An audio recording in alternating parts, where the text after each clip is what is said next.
ஓகேவா? Okay. Hi friends, நம்ம கையில் என்ன இது பார்த்தீங்கன்னா பறக்கோலான்னு சொல்லுவாங்க. வேற லெவல் இது.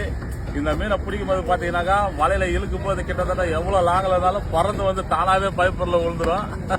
அதிகமாக வலையில மாட்டுறதால இவங்களே வந்து மாட்டிக்கிறது தான் நிறைய. ரொம்ப ஷார்ப்பான மீன். அதெல்லாம் ஒரு 1/2 கிலோமீட்டர் ஷார்ப்பாக சரன்னு போய் அப்படியே டைவ் அடிப்பாங்க. வேற லெவல் பறக்கோலா அப்படின்னு சொல்லுவாங்க. அது இந்த டைமில் தான் அதிகமாக வரும். சீசன் அப்படி பறந்து வர மாதிரி. அப்படியே ஒரு சேனல் பாருங்க, லைக் பண்ணுங்க, கமெண்ட் பண்ணுங்க, வீடியோ பாருங்க. ஏமா சிரிக்கிற? ஓகே, வெப்பம் பாருங்க. பறக்கோலா இந்த ரெக்கை இப்படி அறுத்துடணும். செவில் நல்லா சார்பா அப்படியே முழுசு முழுசாக போட்டு வறுத்துனா நல்லா இருக்கும். தேங்காய் அரைச்சி ஊற்றி சுண்டை வைக்கணும். இந்த மீனை சுண்டை வச்சா இன்னும் சூப்பராக இருக்கும். வேற லெவல்